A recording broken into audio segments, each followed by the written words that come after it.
Messieurs, dames, Tangue Koki.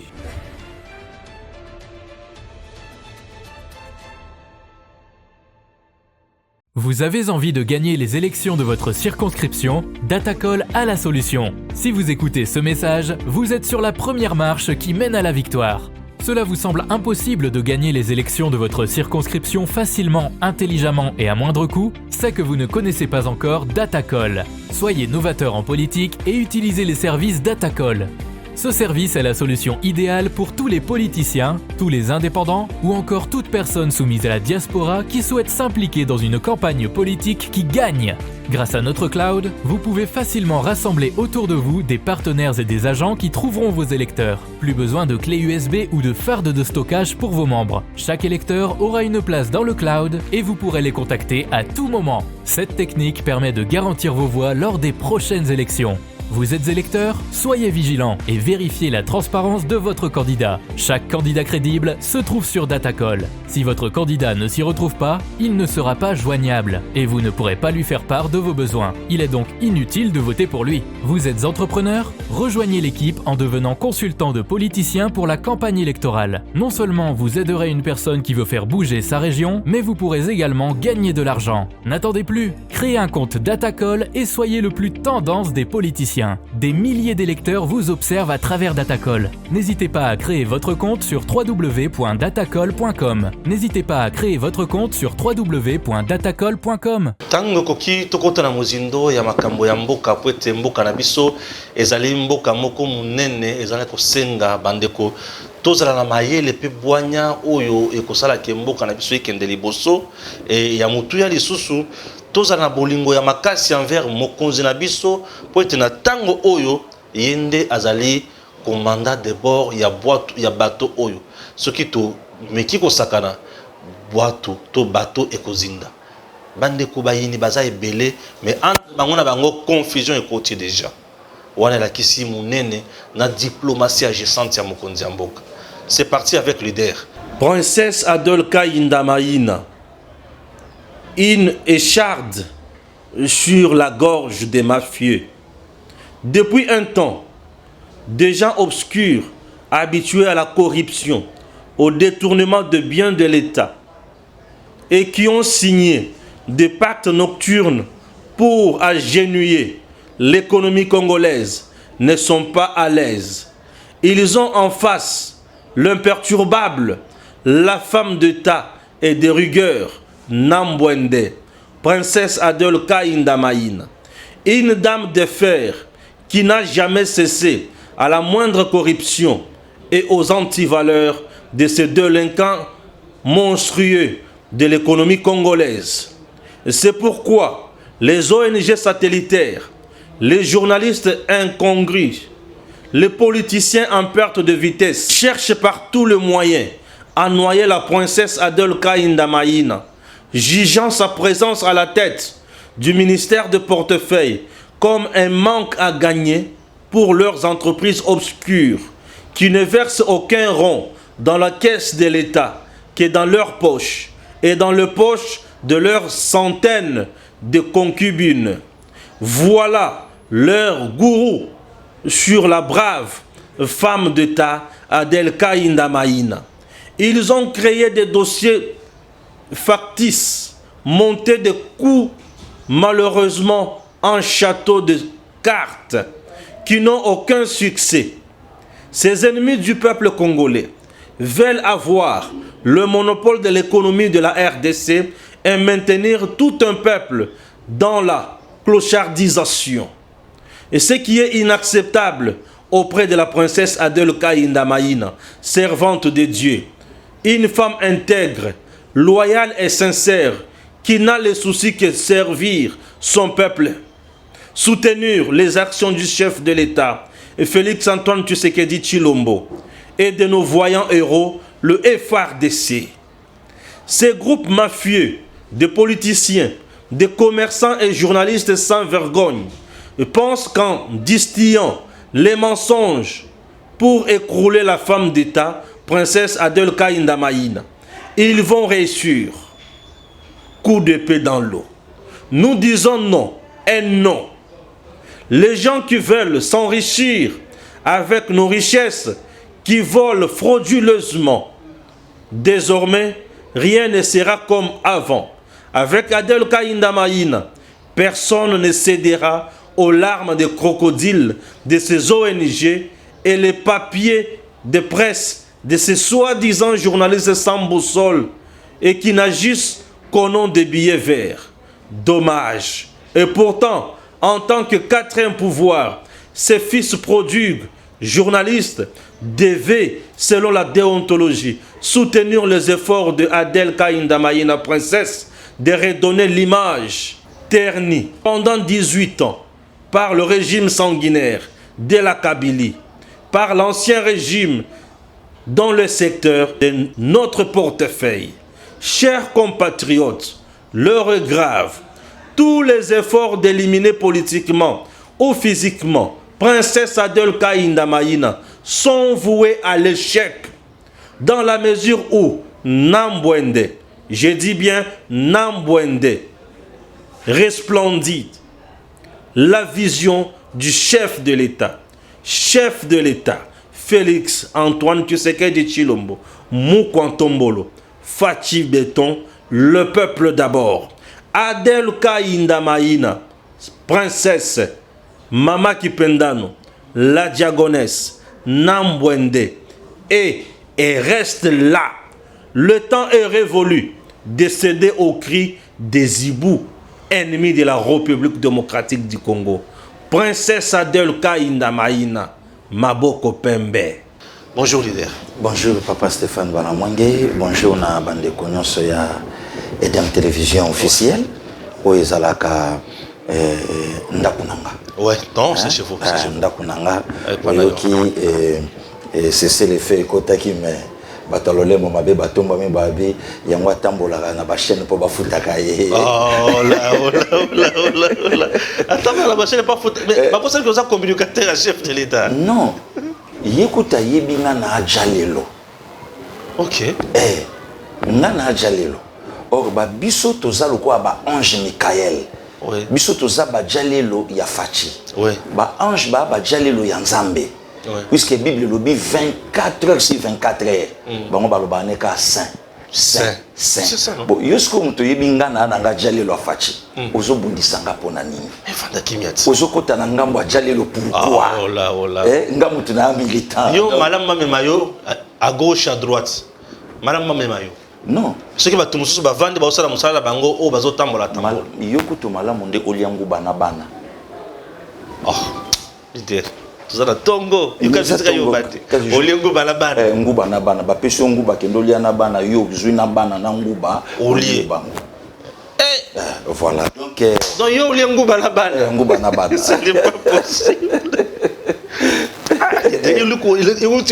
Non, nga naza mwana école primaire nga baprovoka nga te nga soko bandingai ozongisa chemise na ngai ndenge opasolaki yango batonga te ozongisa ngo ndenge ezalaki biso bana école primaire to alai bongo soko ozokisi ngai batianga kisi te poso na ngai ezonga ndenge ezalaki biso ko toyoki yo mawa to présenter ba condoléances mais nzoka yoza de yanke voilà donc yo mo yebi mambo sala donc biso ba boti to Rolando Lesotho donc heureux anniversaire maman madame Natalia Nsiku ya mutunanga Baleine Manzenza.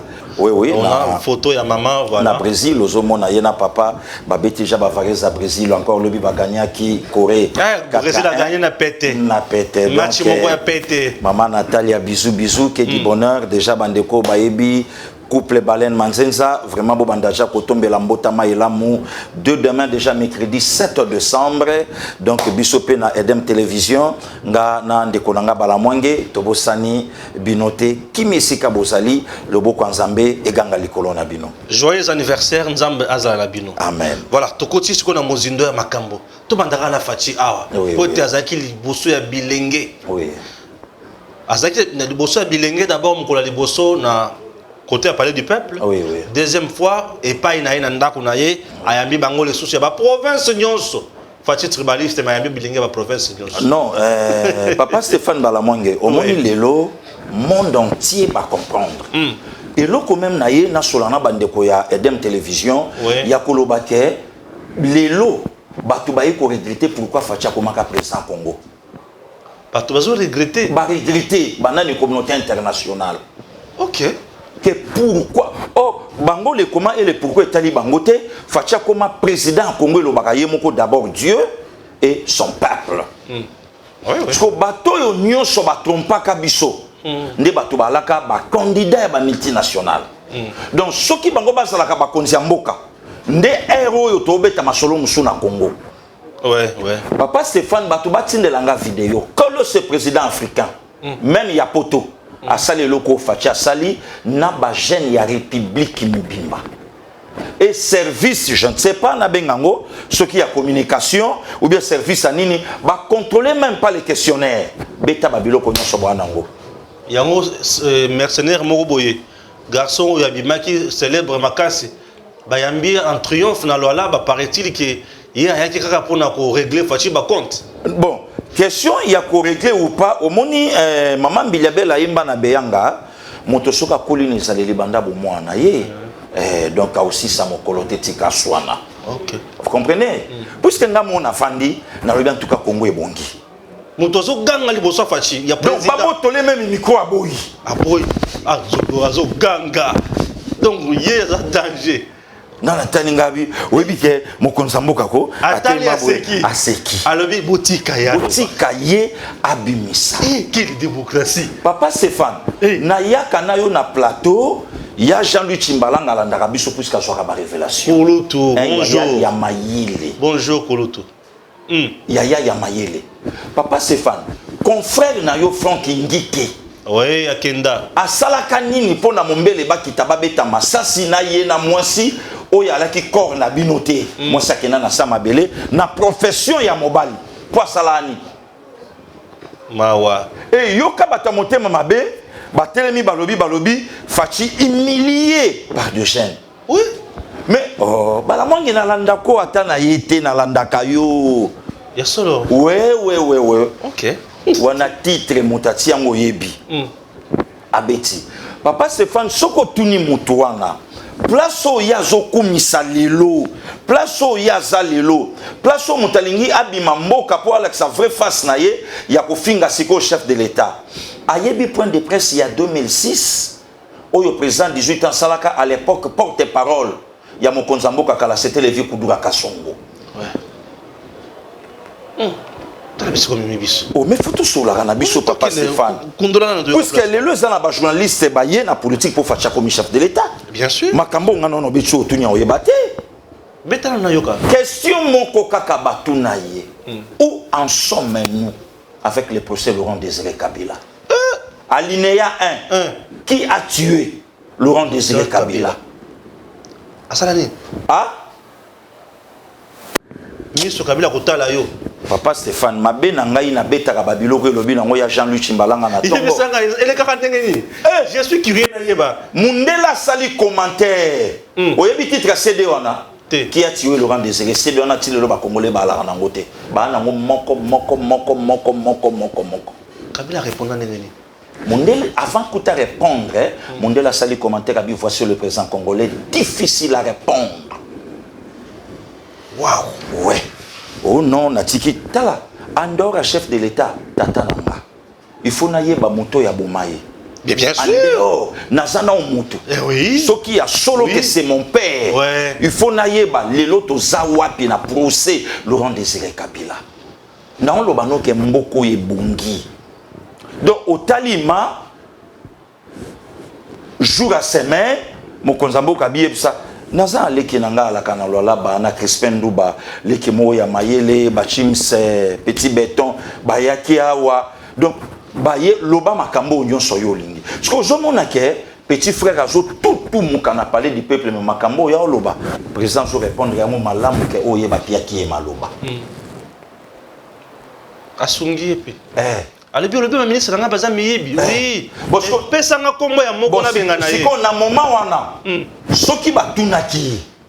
Pour mon konzamboka patunaki. Bon soki peut justice samboka na bongisa momuke ezona boyo. Merci beaucoup. OK. Soki peut justice samboka na biso. Et le ba ki obi bon OK, yaka o ide biso. poto lukaka pe bango ba juisseur lokola yo yebi yaka o debiso même na des juisseurs ya pamba comme ça to zo bango na mona ki onongo toka ki na plateau. Mais je dis mais ba interpeller pour tout ba bomi ba déranger yete mais ba to ba inquiéter yete menace mon côté téléphonique ndenga yaki ndenga zo avion azongi na moment oyo a Olanda biso donc pour na biso le vrai problème toi là na papa maréchal Mobutu ngana mona à l'époque président je crois il y a jeunesse il y a Zaïre c'était les vieux Chimbombo Mukuna mais on triait des jeunes vieux maréchal abimi place mon copain paysage qui to ko ba jeune ba ya bibona solana bino. Mais on a des questions importantes. Fati affolé. Et ce bêta talibo. Et l'eau qu'on a dans ces pays, même jeune mon côté à Tkeli Kolobake, nous avons une preuve il y a élection 30 décembre 2018 au Zouate. Il y a solo. Et bimité. Oui, on comprend. Même na kata parler du peuple. Ba jeune ba yembite ninge ba yembela ka vie mon kona kisangani. Donc, on a vraiment et l'eau qu'on a sepeli nango yangoana. On a le premier round. On a premier round. Deuxième, c'est pas Fachi. On a dimanche. Voilà. Fachi a le bureau. Non, samedi. Et c'est que samedi. Oui. Fachi a le bureau, ok. Donc il y a le bureau qui est na matin le gars président. Parce que Kagame a bimisa ki buzoba na yemo ko ke Fachi ko to ba pona yote biloko ya bongo bongo. Ngako tsoza na poser la guerre boya ko tuna ngai. Fachi a beti Kagame ndelo kwa modèle wana. Papa Stéphane Balamwange. Lobi na yebisa. Non, lingala, puisque na lo ka lingala. Oui. Lobi na yebisa ki ndeko Stéphane. Yokutu ndeko mi yokutu mto ala na ba discours ango ndenge mineta mama Del Kayinda lingaka yozo tanga na lopoto nga na zolimbola. Ah OK. Soki kutu zalaki ata na moins séquence ango wana. Oui. Il fallait yo tanga ngo yozo limbola. Nga na limbola. Ah na sala ngo te. Ah, est-ce que nous avons la parole, quelques paroles? Otangi, comme ça, ngana limboli. Oyebi, qui est Kagame? Ouais. Papa Stéphane, est-ce que Kagame Moutako peut savoir sur leçons sur les élections? Est-ce que Kagame Moutako peut savoir? Est-ce que Rwanda dans son ensemble va parler pour la biso dans l'élection? Non, fungolo makamo ya bien lelo. OK. Pour omeka quand même bandeko ba Hollanda biso ba mona make non to yebi pe mo makambo belé na Afrique. Papa Stéphane Balamwange. Na zwela yo parallélisme. Hein? Lelo bato bazo kamwa rapprochement ya Rwanda na Congo Brazzaville. Oh, mais bino bo kamwa ngolelo. Fatia lobi bato balandaka politique. O ba yebi ba makambo to sola na 2020 que Afrique ezana kimia. Donc asala ki allusion na babiso ba pasteur Gili bato to landa politique. Ouais. Mais yo tuna vie denge sochocho. A comment na pouvoir comment? Na banda non na wana. Comme ça bona ya kuzonga na mutuna yo tuninga. Vie denge sochocho aye na pouvoir. Tangu ba assassiner Mariam Babi le 18 mars 77 via Sali Samblant pour l'Afrique m'tasala coup d'état et m'tasora pouvoir pour papa Stéphane ngana ko boma yote ce qui n'a envié entreprise na yote voilà oui siko yo tuna tant babomi marien ba Sali Samblant ya ko zo président moko batie wana papa les chou. À l'époque, il fallait tromper quand même vigilance que ngaïté. Allez, ngamogosko na ye na jubor. A ju plan banda 78 ti 92 ba battre na Lisuba.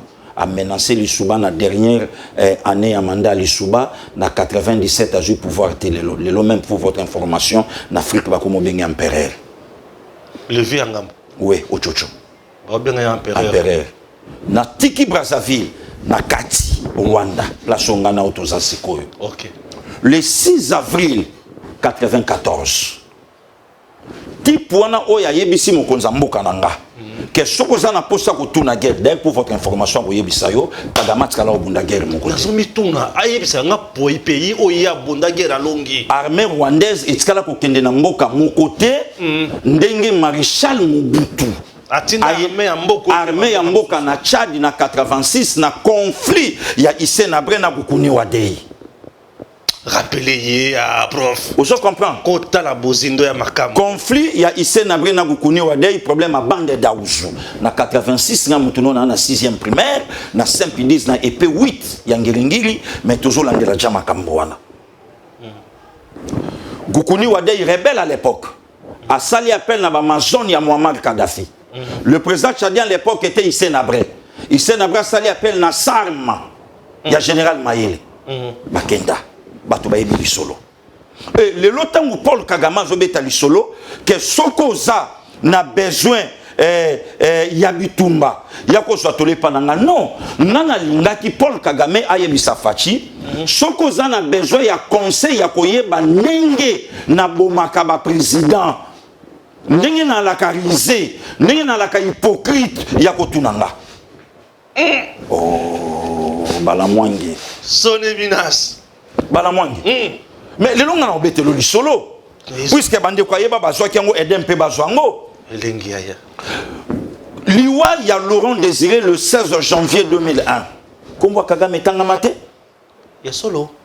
Kombo Kagame tangamate? Na makila ya musée. Azana muna mabuko na ye. Liwa ya deux présidents. Papa Stéphane Lobina lobaki lelo na zongelango. Burundi a koufela deux présidents d'intervalle à 6 mois. Deux présidents. Deux présidents. Ndandayi. Hein? Le 21 octobre 93. Investi. A eu pouvoir le 18 juillet 1993. Babomiye le 22. À Salaka, 102 jours na pouvoir.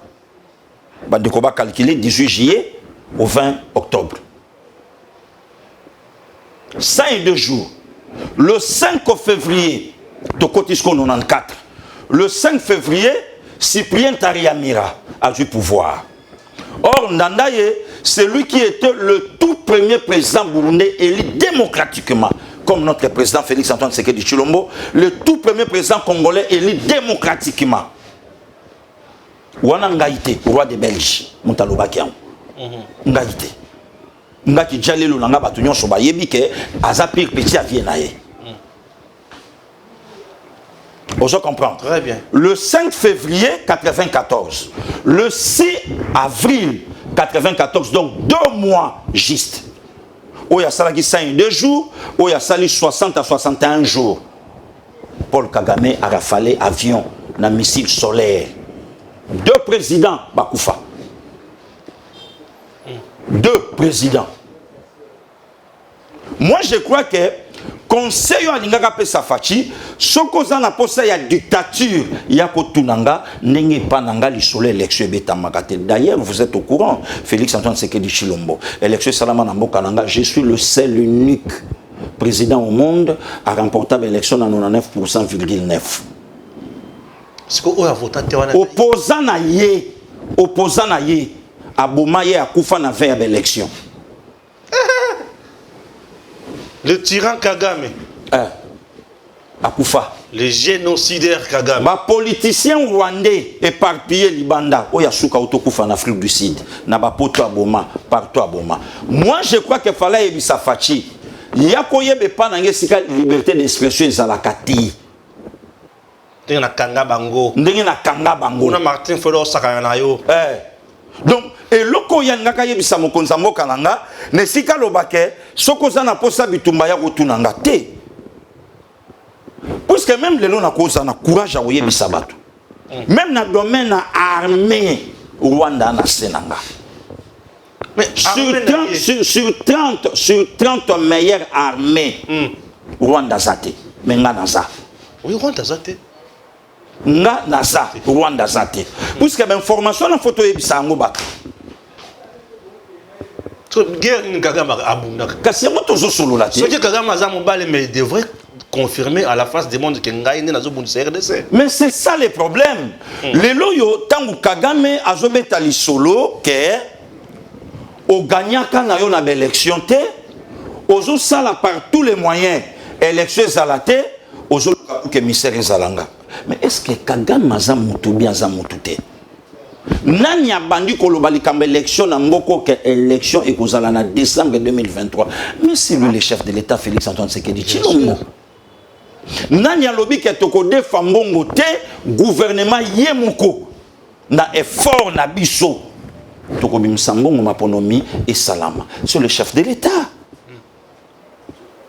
Bon, pourquoi Kagame avant d'assurer na élection il y a 30 juillet 2006, Kagame avant d'assurer na élection il y a 2011, Kagame ayeka ko parler na élection il y a 2018. Pas ekolo bango na fin il y a premier mandat il y a chef de l'État.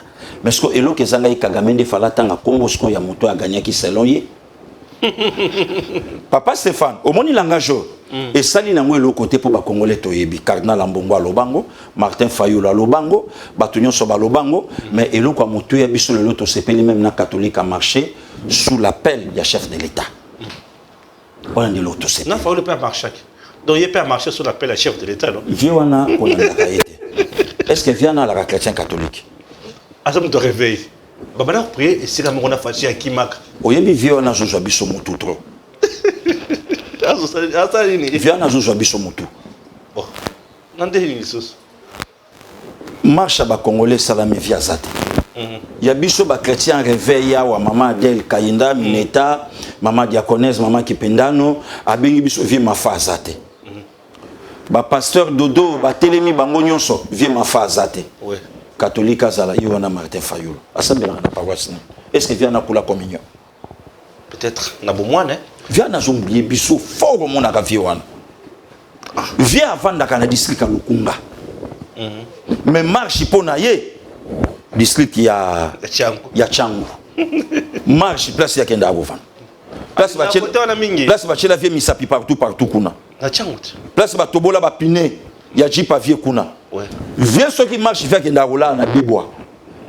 Ah, nazana l'information na yetu. Allez na tongo via koya kotaba parce que ngaye yo boya marche. Ngaye yo viwana. Papa Stéphane, la personne de Paul Kagame, Alingi, d'abord c'est un hypocrite.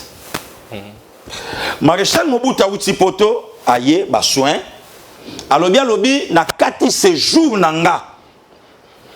Na kati séjour nanga, pona ya, pourquoi? Puisque ba ennemi ya mboka, ba luki au moment où je suis terrassé par la maladie. Wana bazalana vie Pascal Isuba de reste mémoire. Ne baluka. Wana benemi anani Rwanda. En fait, le vrai problème c'était quoi? Communauté internationale a vite compris que avec Ibaoutou, le président Juvenal Abiyarimana, il y a Rwanda et le président Cyprien Tariamira, le Kolabiso, Babantou, Nabango, tu as la ressemblance makasi. Batali Babim non, Toliate.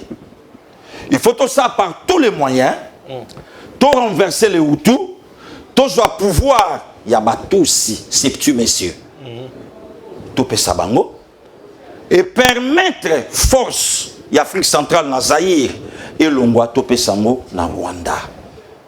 C'était ça au fait. Papa Stéphane, on m'a cambo union son aïe, ça va à tout moment. Vie, il y a communauté internationale, complicité, il y a communauté internationale et commune à Souka. Namoni, ba morceau, ba vidéo, il y a Parlement européen et Tamoni. Nous avons un morceau, on peut suivre ça. Parce que vous avez un go, avant au suivre ango, nana lingaki, ochana no morceau, na Parlement, il y a poto. Oyoba Emilia Kabiso, on est allé chercher un jeune homme de la nationalité. Parce que voilà, Kangisa Yangonyo Somi Balé, Bongo Tozonga. Suivant alors. Au nom du groupe Europe des Nations et des Libertés, M. Schaffhauser.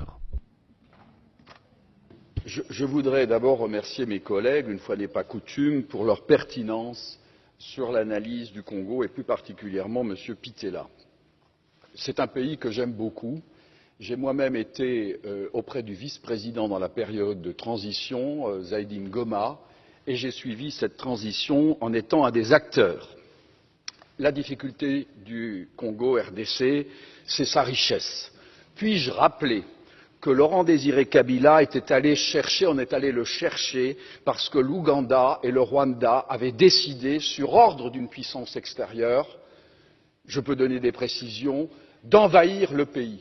Puis-je rappeler que pendant que Laurent Désiré Kabila envahissait le pays, un certain nombre de sociétés signaient des contrats. C'était des sociétés américaines. Puis-je aussi rappeler que lorsque Laurent Désiré Kabila se retourna en étant un patriote pour son pays, on décida, ici à Bruxelles, j'ai eu l'information, je peux dire de qui, il est décédé depuis, son élimination, et qu'on est allé à Washington chercher également l'ordre, et il fut éliminé 15 jours après. Et puis-je rappeler qu'on est allé chercher alors Joseph Kabila en se disant, ce jeune, on le manipulerait parce qu'il n'était pas il était de nationalité rwandaise et qu'on allait en faire un président. Tout ceci est de la manipulation. Ce qu'il faut pour la République démocratique du Congo, c'est une souveraineté retrouvée, une armée qui se batte effectivement, une MONUSCO qui est au service de la paix et qu'on arrête les prédateurs qui sont liés au crime organisé et avec des États hypocrites liés à des multinationales. Je vous remercie.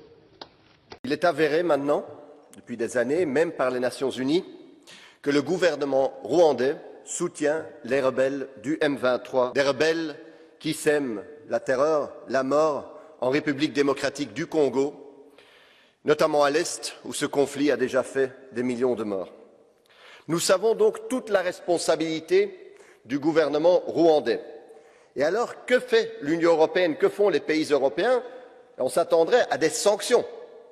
C'est la réponse que l'Union européenne a souvent quand on voit ce genre d'action de la part d'un pays contre un autre. Mais non, non, les gouvernements européens décident aujourd'hui de renforcer leur coopération militaire avec le Rwanda. La France, notamment, annonce un renforcement de sa coopération militaire. L'Union européenne va donner 20 millions au Rwanda pour sa participation au Mozambique. Et les États-Unis, vous le savez, depuis longtemps, sont un partenaire très important du Rwanda. Tandis que vous savez qu'aujourd'hui, s'il y a un État qui vend des armes à la République démocratique du Congo, il doit notifier les Nations Unies, ce qui ralentit, voire empêche, évidemment, la livraison des armes à un pays trop souvent et si souvent agressé. Cette politique, où on dit en mots, en paroles que nous respectons la souveraineté congolaise, mais en réalité notre politique l'entrave et la sape, est inacceptable. Il faut cesser ça tout de suite, parce que nous avons besoin, et les Congolais ont besoin de paix aujourd'hui.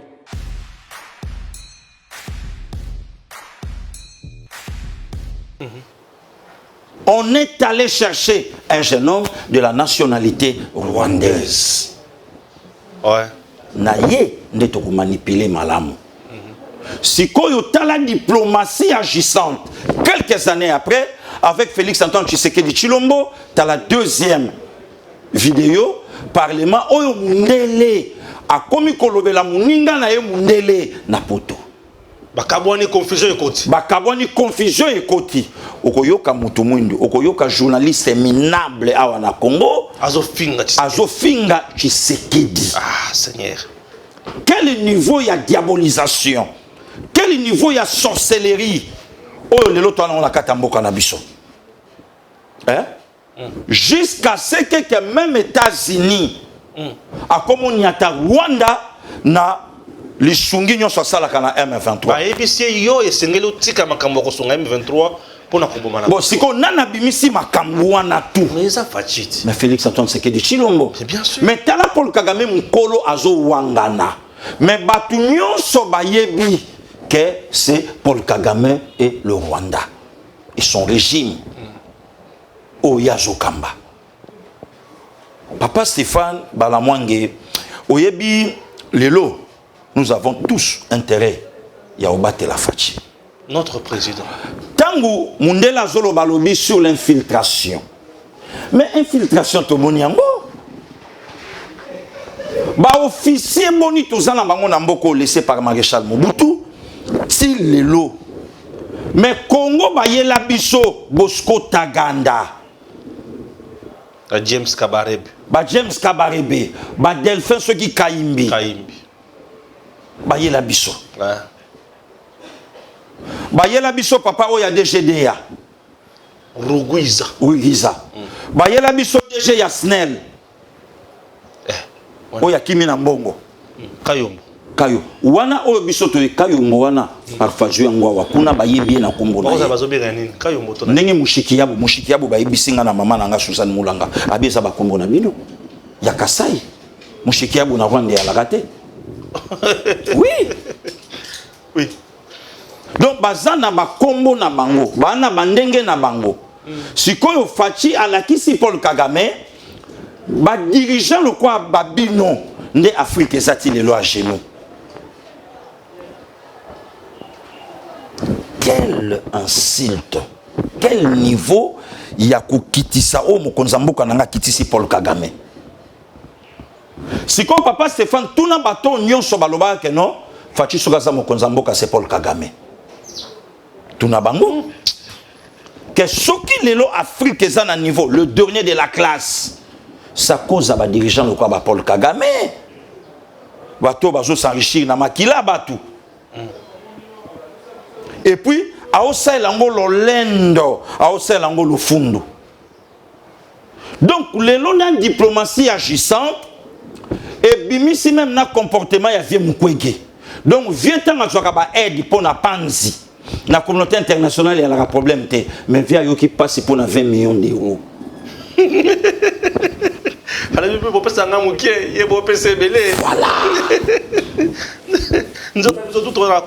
Ndeni ya joué belé ko le kanga. Ngana mo pianga 20 millions té.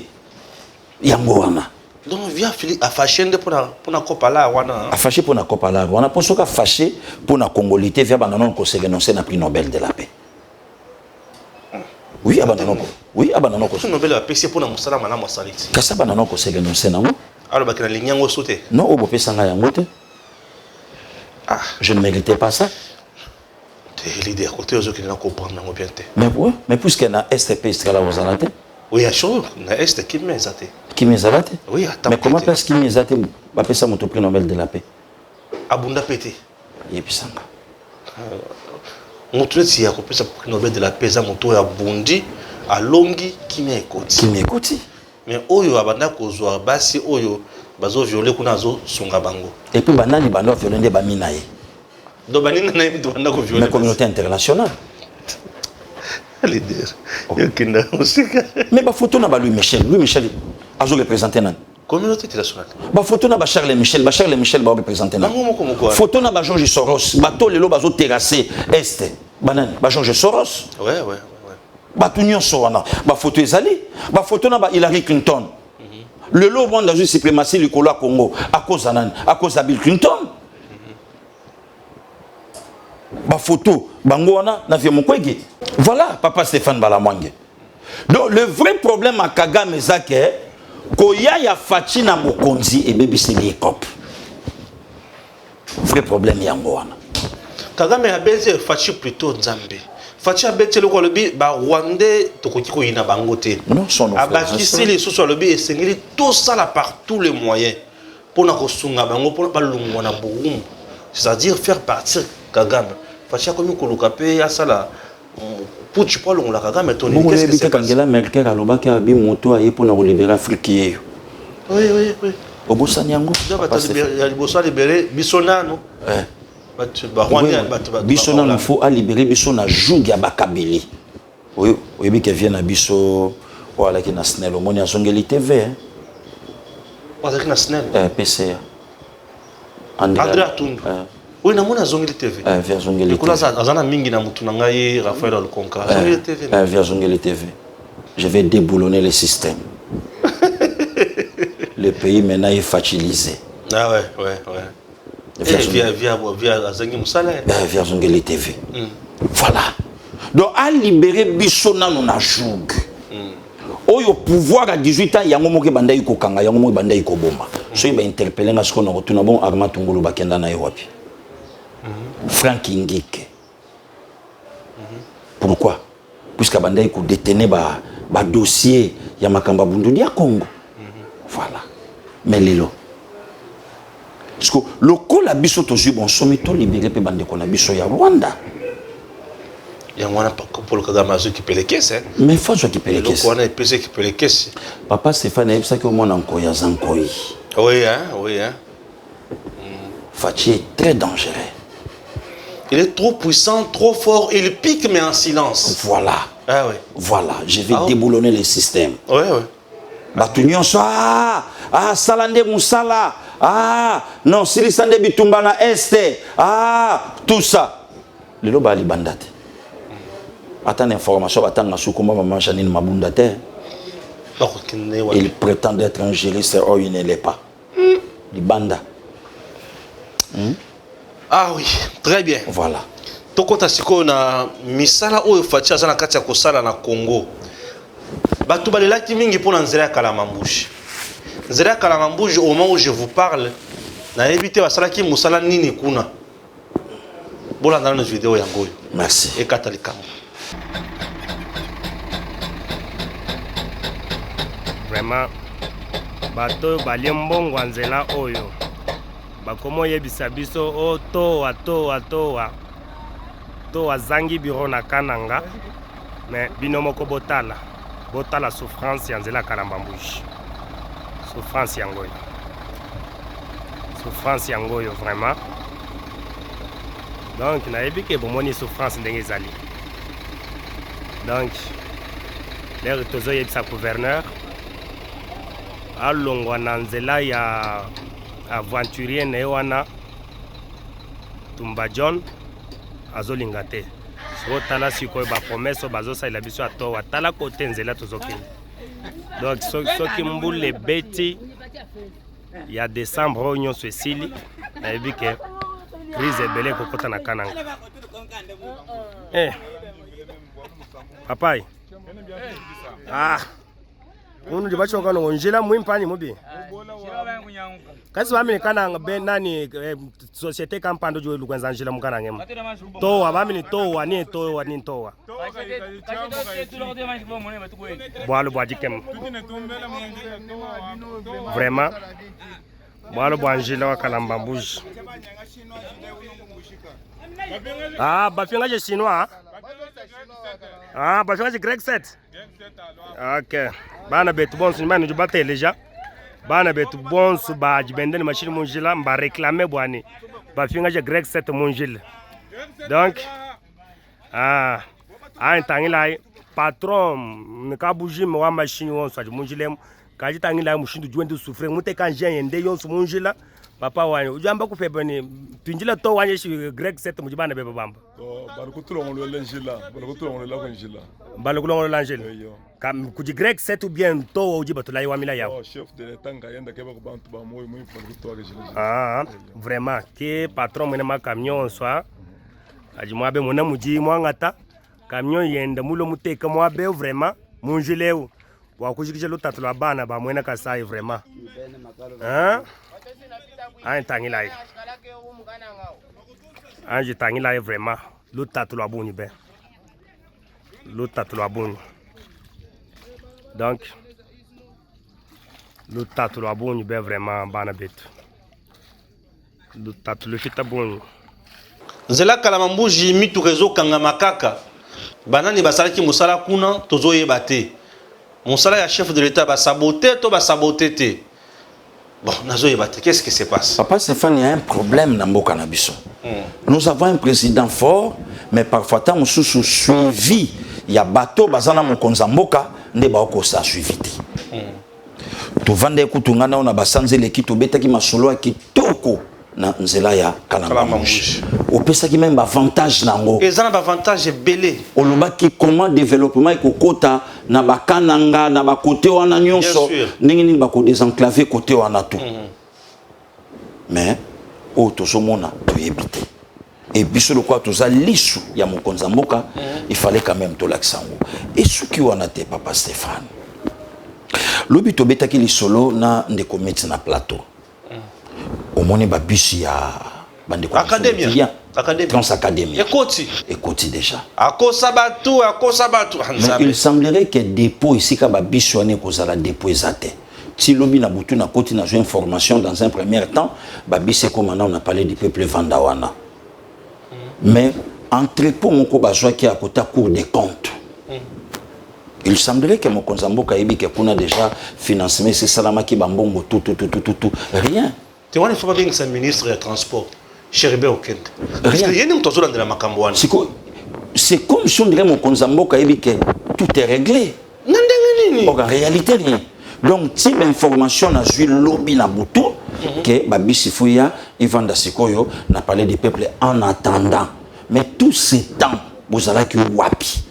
Oh, ils ont sabotage. Sabotage. Chéribé aucun est tombi. Il faut que le baron bon. Oh. Sabotage. Balamwange.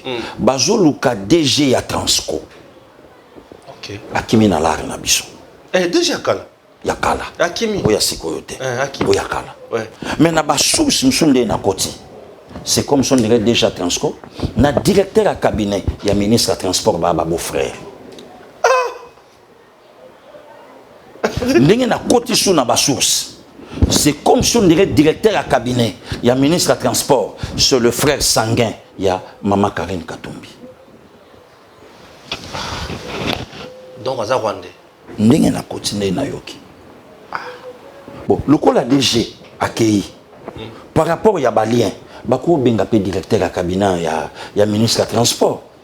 Puisque c'est son beau-frère, Basangisi Makila, N'engé Toyoki. Transport, ministre, directeur de cabinet, un ministre à transport.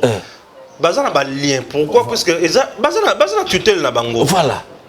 Voilà. C'est comme oui, ça les qu'on a négligé bino pour contrôler té. Bino pour contrôler té. Oui, bazana tutelle na. Oh, na moment oyo, babilo le quoi ba trans academia wana. Et qu'on appelle sabotage pour na mokonza mboka. Bétudiant basilika. Bétudiant basilika. Ba finga mokonza mboka. De même aussi, ba information toyo ki na Vodacom Congo. Vodacom Congo oyo 6 années azobi ma premier na ba pays mususu ya Afrique sika Vodacom eza. Mais na ba source mususu koti que il fallait ba licencier 500 personnes faute de quoi? Des moyens. Oh! Vodacom eza na faillite ni mboko. Faillite ni. Oh, ba actionnaire famille privilégiée. Ba na kata Vodacom on to yebi bango. Oh.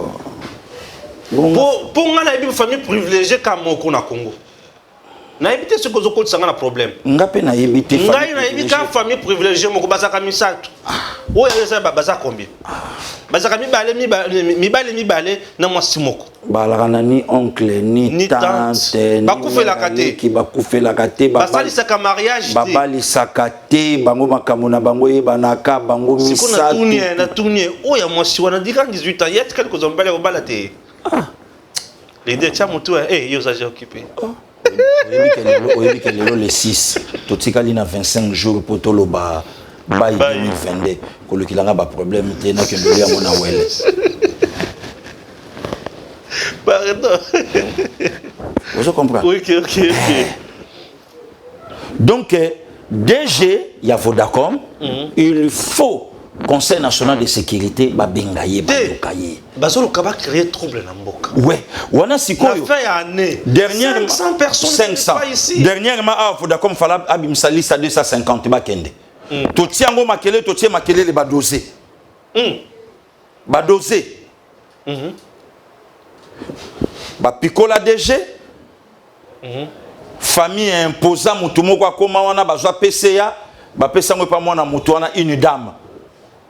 Donc c'est elle qui contrôle Makambutu. Wana yon se ça nini et pesa nini libanda tozala kutu na pouvoir à 18 babiloko ezala tetala fatia yi ndeba ale makele le wapi na moment ba fête. Ba fête. Au bien on a 500 personnes. 500 personnes. Batata ba maman. Batata na ba maman. O bazo leisa bazo fouter la ba loyer, bazo fouter la bana et tout ça boina boina. Donc c'est kali awa connexion eza. Appelle la bino eza, invité na bino ezo matate ezo kitate. Voilà. C'est quoi faillite ni bokoti. Faillite ni o bakoti. Ah, peu concurrence à ba réseau za la kebelete. Et ça la kebelete. Kaka pobo bengana 500 personnes bakende. Pourquoi? Il semblerait que Vodacom est géré par une petite famille. Oh bah commissaire Congo ya bango. Congo ya bango. Puisque bango na tango na bango principe eza moko. Tu veux évoluer soit avec nous. Voilà. Si tu es avec la République, non. Kende. Voilà, papa Stéphane, ne lokoto senga na vidéo o pe le loto la kisa, yanzela kalambambuji, bato yo baza censé akolandela misala, ba konza mboka, ba landela pe bango malamu. Qu'est-ce qui se passe? Merci. vous allez causer la poto boyete. Nana dossier moko eza na ngambo ya Okatanga na Lubumbashi. Tout à cause à Lubumbashi récemment. Ouais, même si okito zakuna. Babomi musala nzambe moko na Lubumbashi wana. Oui. Ok solo wana na siko na bandi komona ba vidéo ya ndenge na ndenge. Ba o bazofinga ba kasayen, ba o bazofinga ba katange. Mbutu mutu ekoti wana eloko ya liboso eloko ya mibale balobi bana moto nyonso na Lubumbashi batambola lisusu te namoni ba jeune moko na balabala balobi bokonzi eza ya bino bokoboma biso mais Katanga eza ya biso na lobi o mabele ezaka ya l'État. On ne peut jamais encourager bato baboma moninga kaka na nkoboye banani babomi mutu soki bato babomi mutu enquête ça la magistrat simba bango Katanga eza ya mutu te. Papa Stéphane oyebi pour pas bato nyonso moto basala mosala te bana moto ba openga ngai bisinga mais papa est-ce que bana moto nyonso baza bakasayen? C'est ça aussi le problème. Papa Stéphane ngana joie grâce à un Ivoirien na Kinshasa a memanga na moto. Oui. A osa transport na na Wileri a peu bazar. Ivoirien a outi Côte d'Ivoire na tunu sali mbula bonya mi 4 ans. J'ai fait 4 ans ici. Aye koli koloba lingala. Aye bi banzela a osa la transport en moto. Un Ivoirien. Est-ce que c'est un Kassayen? Ça c'est un faux débat. Ceux qui babomi moto to condamné yango biso nyonso to boyi yango justice alanda bato basali crime wana bakanga bango ba répondre na acte bango basali mais koloba ke Katanga eza biso Papa Stéphane omoni ngande na laraboye naza premier moto chef de l'État noma na ordonnance na ye mais babingisa on a atteint c'était face à face ngana ye. Il y a une ordonnance verbale. Verbale boye en face. Ok. Au moni kitio yo batunaye ma pia la place bapem. Ouais, aibsanga bi gilifanda on a droite naye. Kumu ya mboka fa ina canapé. Atalinga ma ibsinga bi na opeso mission. Ah, vie. Mission ni. Abi moni yo évangéliser Congo mobimba to aka nekolo moko. Ekolo na biso za Congo.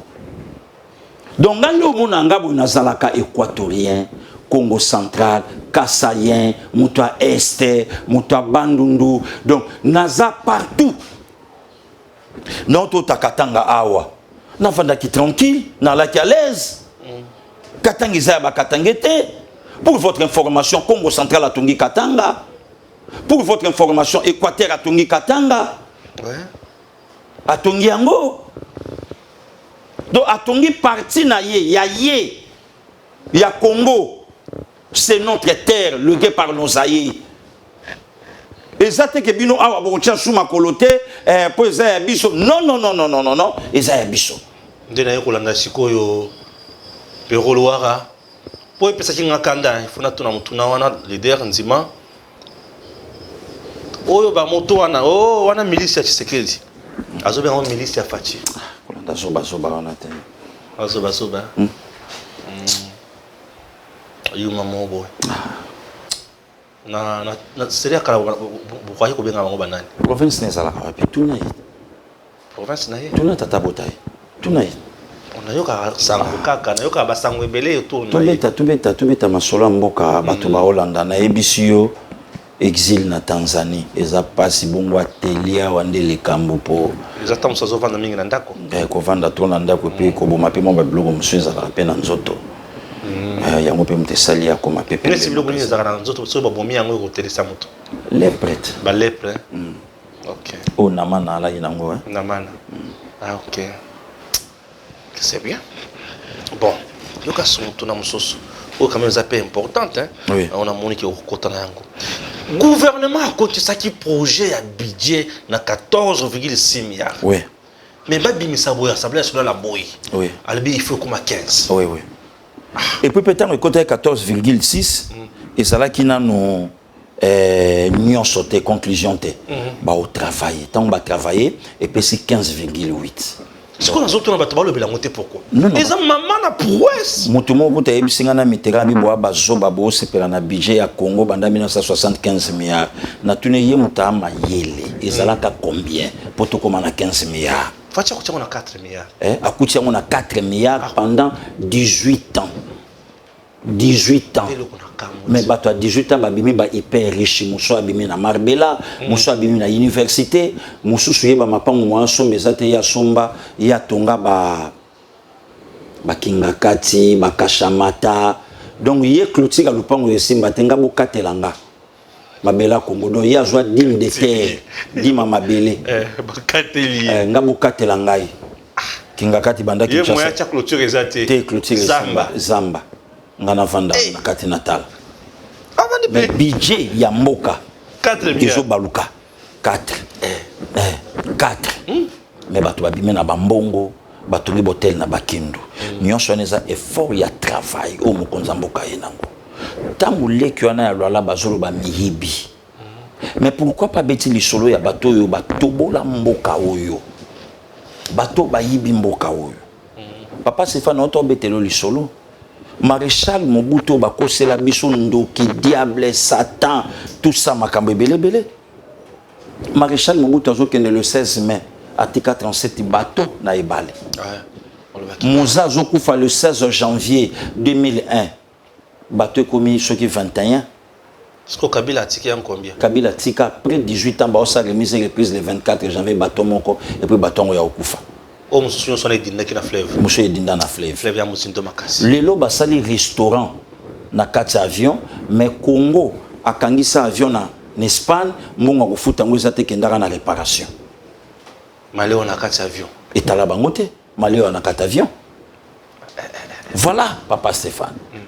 Tala est fort. Et au moment budget ezo mata, ndi moment mokonza mboka zo tonga. Mama yemo. Moment mokonza mboka otonga zandu ya munene. Et bandi. Moment ba osa banzela. Province mobimba. Misala fachezali. Ezo monana. Tu vends 18 ans, avenir qui quitte ou qui quitte et Kaboli, Mumbele Nangaba. 4 à 5 communes qui quittent bandi na Lemba. Na deuxième porte à Fiki. Oui. Vous comprenez? Mais le lot avenir on est commis asphalté. Qui quitte et bandi wana. Qui quitte et Ngaba. Qui quitte et Makala. Qui quitte et Kalamu.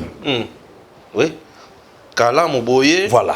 Makala Boye. Voilà. Ils ont continué. Ils ont continué. Wana qui na bangoto kunat. Wana ibini Boye. Ce que biso batutuko uta mbinza. To kiti 80 jours. 80 jours toujours cimetière à Kitambo.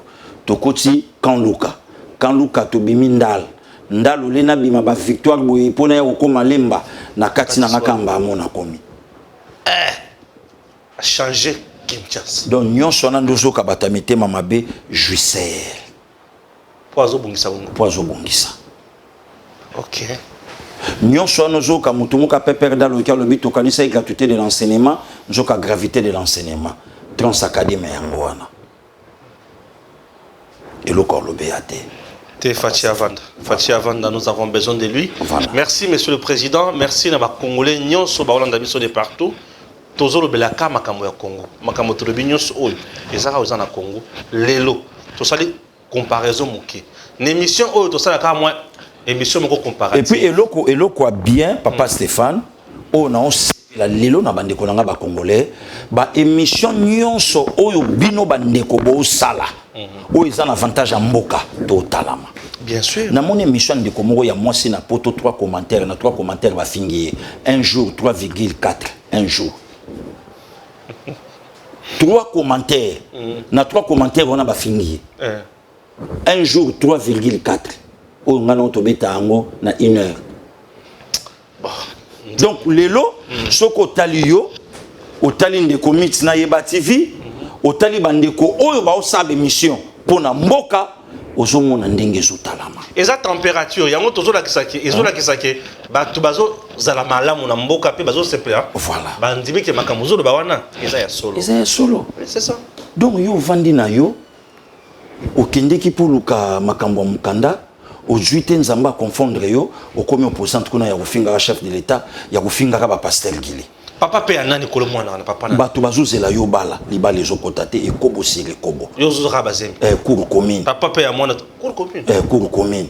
Ekobo sire kobo allez ndi ozui musala ya kolobaka na batu ba makambu et ya kopiaka batu leçon kutu na tangi na commentaire moko na bino pe bande ko na ba congolais moto moka komi na poto tina poto ka salité tina poto za ka salité non tina poto za ka salité asali bente tout à niveau ya motema mabe ba nommé Christian Bosembe aussi o ya mérité namna ya na ye bon yo mto ya na ye uzawapi yo mto ya na ye yo mto ya na ye uzawapi non papa Stéphane omoni siko biso ba boti il faut to banga moboti ndenge wana moboti azoli yango bana bana soli yango bana bana atangula ngo soki aboti déjà ba petit ba plan ba fête wana biloka mike tala plaisir à un parent na biloka mike siko yo osombela nani